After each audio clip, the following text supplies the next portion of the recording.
कहानी की शुरुआत होती है दो कपल्स के साथ। इन दोनों का नाम मिया और नोआ है और ये दोनों अपने देश से इलीगल तरीके से बाहर जा रहे हैं, जिनमें इनकी मदद इनका एजेंट कर रहा है। दरअसल मिया और नोआ जिस देश में रह रहे हैं, उस देश की लड़ाई आसपास के देशों से हो रही है। युद्ध के इस माहौल में देश में काफी क्राइसिस चल रही है, जिस वजह से खाने तक की कमी होने लगी है। देश की सरकार इस कमी के कारण बूढ़ों, बच्चों और प्रेग्नेंट औरतों को मारने लगे हैं ताकि खाने की कमी से राहत पाई जा सके। और यही वजह है कि मिया और नोआ अपने देश से निकलने की कोशिश कर रहे हैं। मिया और नोआ पहले ही अपनी बच्ची को खो चुके हैं, इसीलिए अब वो अपनी जान को जोखिम में नहीं डालना चाहते। वो अपने एजेंट के द्वारा किसी आइलैंड की ओर जाने की कोशिश में जुटे हुए हैं। कहानी आगे बढ़ती है और ये दिखाता है कि उनका एजेंट उन्हें एक कंटेनर में बिठा रहा है, जहां और भी कुछ लोग बैठे हुए हैं। वो भी अपना देश छोड़कर आइलैंड जाने वाले हैं। मिया प्रेग्नेंट है और वो कभी भी अपने बच्चों को जन्म दे सकती है। इस कंडीशन में देश से बाहर निकलना मिया और नोआ के लिए काफी चैलेंजिंग है, लेकिन उन्हें अपनी जान बचाने के लिए कुछ भी करना पड़े तो वो करने के लिए तैयार हैं। अब कहानी में आगे ये दिखाता है कि उनका कंटेनर सी पोर्ट के पास पहुंचने वाला है। रास्ते में ही कंटेनर का दरवाजा खोला जाता है, क्योंकि उनका जो एजेंट था वो इन लोगों को यहां से भगाकर ज्यादा पैसे कमाना चाहता था, इसलिए उसने कंटेनर में ज्यादा लोग बिठा दिए। कंटेनर में ज्यादा लोग होने की वजह से उसमें से कुछ लोगों को दूसरे कंटेनर में बिठाया जाता है। नोआ को भी दूसरे कंटेनर में जाना पड़ जाता है। ये सब देखकर मिया बहुत डर जाती है। कंटेनर बंद होने के बाद मिया नोआ को फोन करती है और बताती है कि उसे बहुत डर लग रहा है।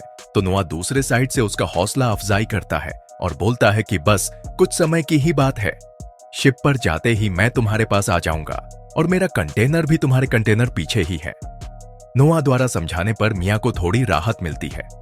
कुछ समय बाद कंटेनर सी पोर्ट के करीब पहुंचता है, लेकिन सी पोर्ट से पहले एक चेक पॉइंट होती है, जहां पर पुलिस कंटेनर की तलाशी लेना शुरू कर देते हैं। पुलिस जैसे ही कंटेनर को खोलकर देखता है तो उसमें कोई भी नहीं दिखता है। दरअसल कंटेनर के अंदर एक सीक्रेट कंपार्टमेंट होता है, जिसमें वो सारे लोग छुपकर बैठे हुए थे। लेकिन यहाँ पुलिस बहुत ज्यादा चालाक रहता है। उसे ये समझते देर नहीं लगती कि कंटेनर में एक सीक्रेट कंपार्टमेंट भी है और उसमें कुछ लोग बैठे हो सकते हैं। इसलिए उसने चालाकी भरे लहजे में कंटेनर में जाकर ये कहा कि मुझे पता है कि तुम सब इस सीक्रेट कंपार्टमेंट में छुपे हुए हो। अगर अपनी मर्जी से तुम सब बाहर निकल गए तो मैं तुम लोगों को कुछ नहीं करूंगा, लेकिन अगर मुझे इसके लिए कोशिश करनी पड़ी तो तुम लोग अपनी जान से हाथ धो बैठोगे। सीक्रेट कंपार्टमेंट में बैठी एक लड़की ये सुनकर बहुत डर जाती है और वो सीक्रेट कंपार्टमेंट का दरवाजा खोल देती है। दरवाजा खुलते ही पुलिस वहां मौजूद सभी लोगों को गोलियों से भून देता है। दोस्तों, मिया इस कंटेनर में ही थी, लेकिन वो अभी भी जिंदा है, क्योंकि वो कंपार्टमेंट में जो बॉक्स रखे थे उसके ऊपर छुप कर बैठी हुई थी। पुलिस को मिया नहीं दिखाई पड़ी, इसीलिए मिया बच गई। अब कंपार्टमेंट से सभी लोगों की लाशों को निकाला जाता है और फिर से कंटेनर को आगे के लिए रवाना किया जाता है। मिया बहुत घबराई हुई होती है। वो कंटेनर में रखे सभी सामानों को चेक करती है। उसे कुछ खाने पीने का सामान, एक ड्रिल मशीन और एक फोन मिल जाता है। इतना सब होते होते रात हो जाती है और मिया को नींद आ जाती है, लेकिन अचानक से आधी रात को उसकी नींद खुलती है। दरअसल उसका कंटेनर जोर जोर से हिल रहा था। कंटेनर में मिया एक छेद से बाहर देखने पर यह पाती है कि उसका शिप एक भयंकर समुद्री तूफान की मार झेल रहा है। मिया और भी ज्यादा डर जाती है और दोस्तों, आगे जो नहीं होना चाहिए वही होता है। एक एक करके शिप पर मौजूद सभी कंटेनर्स पानी में गिरने लगते हैं। मिया का कंटेनर भी समुद्र में गिर जाता है। इस दौरान उसे काफी चोटें लगती हैं। वो बेहोश हो जाती है, लेकिन जैसे ही दोबारा से उसकी आंख खुलती है तो वो ये पाती है कि उसके कंटेनर में सभी सामान इधर उधर बिखरे पड़े हैं। साथ ही कंटेनर में पानी भी घुस रहा होता है। सबसे पहले तो वो कंटेनर में मिले कुछ सामानों के जरिए छेद को भरने लगती है। फिर अपना फोन निकालकर नोआ को कॉल करने की कोशिश करती है, लेकिन उसका फोन बुरी तरह से डैमेज हो चुका है, जिस वजह से वो नोआ से बात नहीं कर पाती। कंटेनर के नीचे वाले हिस्से में भी 2 छेद होते हैं, जहां से पानी अंदर आ रहा था। अब मिया के सामने एक चैलेंज था कि वो जल्दी से कुछ करे, नहीं तो कंटेनर पानी में डूब जाएगा। मिया किसी भी तरह कंटेनर के उस छेद को भरती है और वहां बिखरे पड़े बॉक्स को खोलकर चेक करती है। उसे किसी बॉक्स में ईयरफोन तो किसी बॉक्स में कपड़े, किसी में शराब की बोतल मिलती है। इन बॉक्स से मिले एक सामान से मिया कंटेनर के छेद को भी अच्छी तरह से बंद कर देती है। अब मिया फिर से छेद के जरिए बाहर की ओर देखती है तो उसे वो कंटेनर दिखता है जिसमें उसका हस्बैंड नोआ था, लेकिन वो कंटेनर पानी में डूब जाता है। ये देखकर मिया बहुत ज्यादा घबरा जाती है। बॉक्स से मिले दूसरे फोन से वो नोआ को कॉल करने की कोशिश करती है, लेकिन यहां भी कोई फायदा नहीं होता। अपनी आंखों के सामने नोआ को मरता देख मियां बुरी तरह टूट जाती है। उसे समझ नहीं आता कि वो सिचुएशन को कैसे हैंडल करे। फिर कुछ देर बाद थकी हारी मियां को नींद आ जाती है। अगली सुबह जैसे ही उसकी आंख खुलती है तो वो देखती है कि कंटेनर में पानी और भी ज्यादा भर गया है। दरअसल जिस चीज से उसने छेद को बंद किया था वो फिर से छेद से निकल गया था। मियां फिर से उसे छेद को भर देती है। वो कंटेनर से पानी निकालने की भी कोशिश करती है। इस दौरान उसे उसके दूसरे फोन पर एक अननोन नंबर से कॉल आती है। मियां कॉल रिसीव करती है तो दूसरी ओर से नोआ बात करता है। वो ये बताता है कि जिस शिप पर मियां का कंटेनर था उस शिप पर उसका कंटेनर था ही नहीं। ये सुनकर मियां को काफी खुशी होती है। उसे खुशी होती है कि उसका हस्बैंड अभी जिंदा है। मियां अपने बारे में नोआ को सब कुछ बताती है। वो ये बताती है कि वो जिस शिप पर थी उसका कंटेनर समुद्र में गिर गया है। अब इधर नोआ परेशान हो जाता है, लेकिन नोआ मियां से वादा करता है कि वो किसी भी तरह से उसकी जान बचाएगा। फोन रखते ही मियां के पेट में दर्द शुरू हो जाता है, यानी कि अब किसी भी वक्त वो अपने बच्चे को जन्म देने वाली थी। मियां फिर से टेनर में हुए हलचल की वजह से बाहर देखती तो पाती है कि फिर से समुद्र में एक भयंकर तूफान उठ रहा है। उस तूफान की वजह से कंटेनर जोर जोर से हिलने लगता है। कंटेनर में पानी भी लगातार बढ़ता जा रहा है। इतना सब होने के दौरान मियां एक बेटी को जन्म देती है। जन्म के बाद इतनी मुश्किल हालातों में मियां किसी भी तरह बच्ची को संभालती है। खैर, किसी भी तरह वो रात गुजर जाती है और सुबह हो जाती है।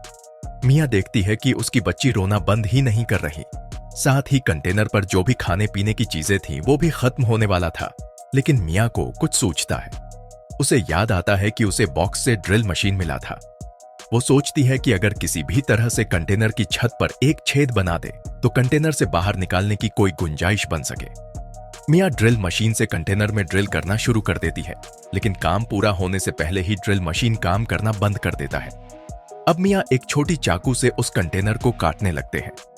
इतनी छोटी चाकू से कंटेनर के लोहे को काटते हुए मियां के हाथों में छाले पड़ जाते हैं, लेकिन वो हार नहीं मानती है और कंटेनर के ऊपरी हिस्से को काट कर ही दम लेती है। अब मियां कंटेनर के बाहर खुले आसमान के नीचे बैठी है। उसे अब अच्छा फील हो रहा होता है। सूरज की रोशनी उस पर पड़ रही थी। थोड़ी देर बाद वो अपनी बेटी को भी ऊपर ले आती है धूप सेकने के लिए। बच्ची अब रोना बंद कर देती है। अब यहां मियां को समुद्र में कुछ मछलियां दिखाई देती हैं। जिंदा रहने के लिए उसे खाने की जरूरत भी थी, इसीलिए वो मछली पकड़ने की कोशिश में लग जाती है। इससे पहले उसने कभी मछली नहीं पकड़ी थी, इसीलिए उसे शुरू में थोड़ी दिक्कत होती है, लेकिन फिर वो मछलियों को पकड़ना सीख जाती है। आगे मूवी में यह दिखता है कि मियां आसमान में एक प्लेन को जाते हुए देख रही है। ये देखकर वो कंटेनर के अंदर से एक शीशा लाती है ताकि वो कुछ प्लेन को कुछ इशारा कर सके। लेकिन जैसे ही वो बाहर निकल रही होती है कि उसका पैर बुरी तरह से जख्मी हो जाता है।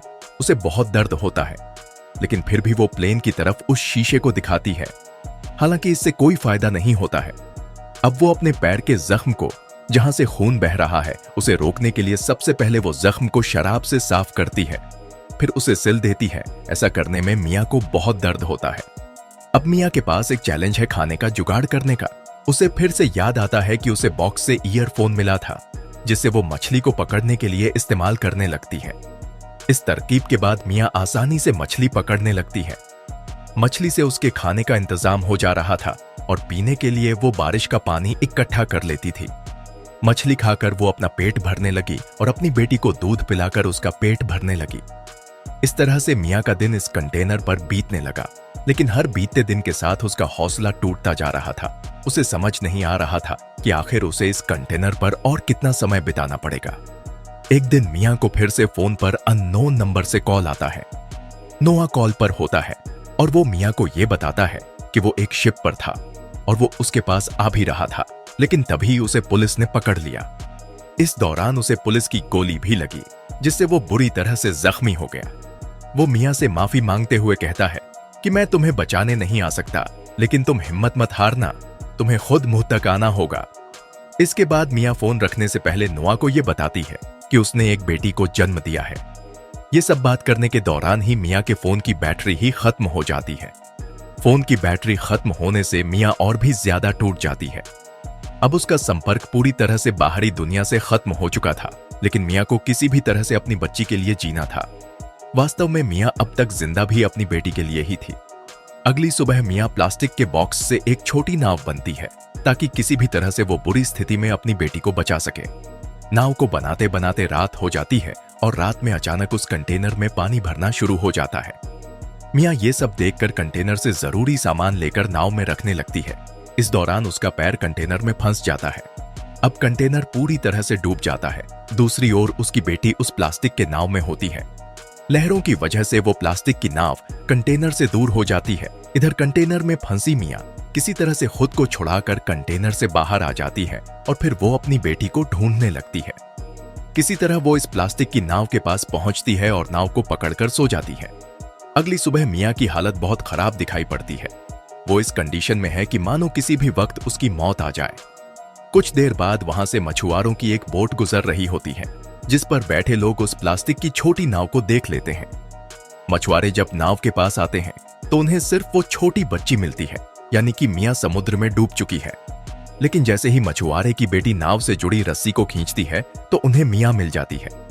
दरअसल मिया का हाथ उस रस्सी से बंधा हुआ था। मिया ने ऐसा उस नाव से दूर न होने के लिए किया था। मिया बेहोश होती है। किसी तरह वो लोग मिया को होश में लाते हैं और जैसे ही वो होश में आती है तो सबसे पहले अपनी बच्ची को ढूंढती है। वो देखती है कि आखिरकार वो समुद्र से बाहर आ गई है। वो अब आइलैंड पर आ गई है जहां कुछ मछुआरे हैं। तो दोस्तों, इस तरह से मुश्किलों का सामना करते हुए मिया ने न सिर्फ अपनी बल्कि अपनी बेटी की जान भी बचाई। 2023 में आई ये फिल्म काफी अच्छी है। इसकी कहानी से ये सीख मिलती है कि इंसान को कभी भी अपनी हिम्मत नहीं हारनी चाहिए। इस टॉपिक के जरिए अपने नोवेयर मूवी के एक्सप्लेनेशन को पढ़ा। तो मिलते हैं अगली टॉपिक के साथ। तब तक के लिए धन्यवाद।